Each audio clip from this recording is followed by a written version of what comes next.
കർത്താവിൻ്റെ മഹത്വമുള്ള നാമം വാഴ്ത്തപ്പെടുമാറാകട്ടെ. അനുഗ്രഹീതമായ ഈ നല്ല പ്രഭാതത്തിനായിട്ട് കർത്താവിന് സ്തോത്രം ചെയ്യുന്നു. ഈ പ്രഭാത സന്ദേശം കേൾക്കുന്ന എല്ലാ പ്രിയപ്പെട്ടവർക്കും വീണ്ടും വരുന്നവനായ ക്രിസ്തയേശുവിൻ്റെ ധന്യമുള്ള നാമത്തിൽ എൻ്റെ പ്രഭാത വന്ദനങ്ങളെ ഈ നിമിഷം അർപ്പിക്കുകയാണ്. പ്രാർത്ഥനയോടും ദൈവാശ്രയത്തോടും കൂടി ഈ സന്ദേശത്തിലേക്ക് നിങ്ങളുടെ ശ്രദ്ധയെ തിരിക്കുന്നു.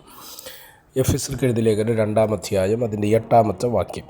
കൃപയാലല്ലോ നിങ്ങൾ വിശ്വാസം മൂലം രക്ഷിക്കപ്പെട്ടിരിക്കുന്നത്, അതിന് നിങ്ങൾ കാരണമല്ല, ദൈവത്തിൻ്റെ ദാനമത്രേ ആകുന്നു. ഈ വാക്യങ്ങൾക്കായിട്ട് ദൈവത്തിന് സ്തോത്രം ചെയ്യുന്ന അനുഗ്രഹിക്കപ്പെട്ട ഒരു ചിന്തയാണ് ഈ വാക്യത്തിലൂടെ നമുക്ക് മനസ്സിലാക്കുവാൻ തക്കവണ്ണം കഴിയുന്നത്. നമ്മുടെ രക്ഷ എങ്ങനെയാണ് സാധ്യമായത്? 1 കൃപയാലാണ്, 2 വിശ്വാസം മൂലമാണ്. കൃപയെന്ന് പറഞ്ഞാൽ എന്താണ്? ദൈവം നമുക്ക് നൽകുന്നതാണ്. വിശ്വാസം നമ്മൾ ദൈവത്തിൽ അർപ്പിക്കുന്നതാണ്. അപ്പോൾ ശ്രദ്ധിക്കുക, ഈ സന്ദേശം നിങ്ങൾ കേൾക്കുമ്പോൾ ഒരു കാര്യം മനസ്സിലാക്കുക. കൃപയെന്ന് പറയുന്നത് അനർഹരായവരുടെ മേൽ ദൈവത്തിൻ്റെ സ്നേഹവും ദൈവത്തിൻ്റെ കാരുണ്യവും കൊണ്ട് പകർന്നതിനെയാണ് കൃപയെന്ന് പറയുന്നത്. എന്നാൽ വിശ്വാസം അങ്ങനെയല്ല.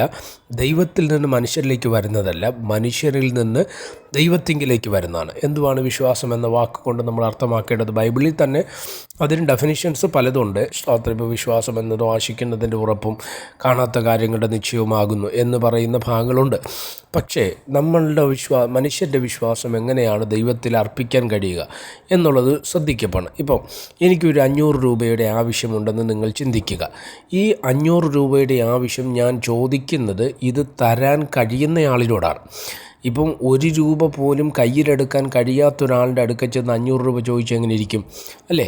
അപ്പം 500 രൂപ നമ്മൾ ചോദിക്കുന്ന സമയത്ത് ആ വ്യക്തിക്ക് അത് തരാൻ കഴിയുന്നുണ്ടോ എന്നാണ് നമ്മൾ ആദ്യം എന്ത് ചെയ്യേണ്ടത്, ചിന്തിക്കേണ്ടത്. ഇതുപോലെ രക്ഷ എന്നൊരു വിഷയത്തെക്കുറിച്ച് നമ്മൾ പഠിക്കുമ്പോൾ രക്ഷയ്ക്ക് ആധാരം എന്താണ്? രക്ഷയ്ക്ക് ഒറ്റ മറുപടിയേ ഉള്ളൂ, അത് യേശു കർത്താവ് മാത്രമാണ്. രക്ഷ എന്നുള്ള വാക്ക്, ഇല്ലെങ്കിൽ രക്ഷകൻ എന്നുള്ള വാക്ക് നമ്മൾ ഇന്ന് ഗൂഗിളിലോ ക്രോമിലോ ഒക്കെ ചെയ്ത് നോക്കിക്കഴിഞ്ഞ് കഴിഞ്ഞാൽ ലോകരക്ഷകൻ ആര് എന്ന് ചോദ്യത്തിന് ഒറ്റ മറുപടിയെ ഇൻ്റർനെറ്റ് ലോകവും നൽകുന്നുള്ളൂ, അത് യേശു കർത്താവ് മാത്രമാണ്, അല്ലേ? അപ്പോൾ എന്തോ അനുമത്ത് നമ്മൾ മനസ്സിലാക്കേണ്ടത്, യേശു കർത്താവ് നമ്മുടെ രക്ഷകനായി മാറണമെങ്കിൽ നമ്മൾ ആ ദൈവത്തിൽ വിശ്വാസം അർപ്പിക്കേണ്ടത് ആവശ്യമാണ്. എന്താണ് അതിൻ്റെ ആധാരം? നിങ്ങൾ റോമലേഖനം 10-ാം അധ്യായത്തിൻ്റെ 9-ാമത്തെ വാക്യം ഒന്ന് നിങ്ങൾ ശ്രദ്ധിച്ച്. 10:9 യേശുവിനെ കർത്താവെന്ന് വായ്കൊണ്ട് ഏറ്റുപറയുകയും ദൈവം അവനെ മരിച്ചവരിൽ നിന്ന് ഉയർത്തെഴുന്നേൽപ്പിച്ചു എന്ന് ഹൃദയം കൊണ്ട് വിശ്വസിക്കുകയും ചെയ്താൽ രക്ഷിക്കപ്പെടും. അപ്പോൾ രക്ഷയ്ക്ക് 2 കാര്യങ്ങളുണ്ട്. 1 വായ്കൊണ്ട് നമ്മൾ എന്ത് ചെയ്യണം? ഏറ്റുപറയണം. 2 സ്തോത്രം, യേശു കർത്താവിനെ മരിച്ചവരുടെ ഇടയിൽ നിന്ന് ഉയർപ്പിച്ചു എന്ന് ഹൃദയം കൊണ്ട് വിശ്വസിക്കണം. ഈ 2 ഏറ്റുപറച്ചിലും വിശ്വാസവും കൂടെ വരുമ്പോൾ മാത്രമേ രക്ഷാനിർണയം പൂർത്തിയാകുന്നുള്ളൂ, അല്ലേ? അപ്പോൾ എന്നെ ശ്രദ്ധിക്കുന്ന ദൈവമക്കളോട് ഞാൻ പറയാം, 1 കൃപയാലാണ് കർത്താവ് നമ്മൾ രക്ഷിച്ചത്, 2 നമ്മളുടെ വിശ്വാസമാണ്. ഇത് 2 കൂടി ചേരുമ്പോഴാണ് രക്ഷ പൂർണ്ണമാകുന്നത്. ഈ രക്ഷ പൂർണ്ണമാകുമ്പോഴാണ് നിത്യജീവനിലേക്ക് നമ്മൾ കടക്കുന്നത്, അല്ലേ? അതുകൊണ്ട് എന്നെ ശ്രദ്ധിക്കുന്ന ദൈവമക്കളോട് ഞാൻ പറയാം, നമ്മുടെ പ്രവൃത്തികളോ നമ്മുടെ സ്തോത്രമല്ലേലൂയ ചിന്തകളോ ഇഷ്ടാനിഷ്ടങ്ങളോ ഒന്നും അതിനകത്ത് കാരണമല്ല. രക്ഷ ദൈവത്തിൻ്റെ ദാനമാണ്. ദൈവം നമുക്ക് നൽകിയൊരു ദാനമാണ് രക്ഷ. അത് എൻ്റെയോ നിങ്ങളുടെയോ നല്ല പ്രവൃത്തികളൊന്നും അതിനകത്ത് കാരണമല്ല.